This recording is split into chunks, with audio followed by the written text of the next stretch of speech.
Happy New Year to you Jagoffs. I got some cleaning up to do. At 2:03. I had 9 days off. I'm going back to work tomorrow. I ate so much food. Drink a lot of beer. Making me a pot roast. I got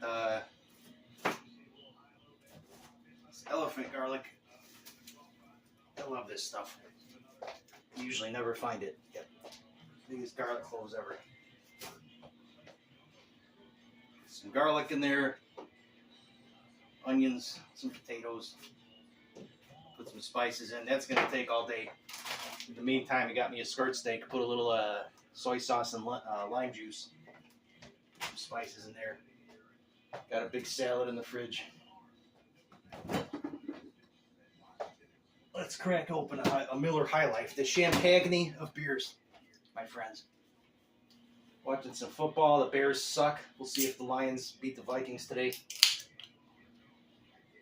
And that's that. Happy New Year, everybody.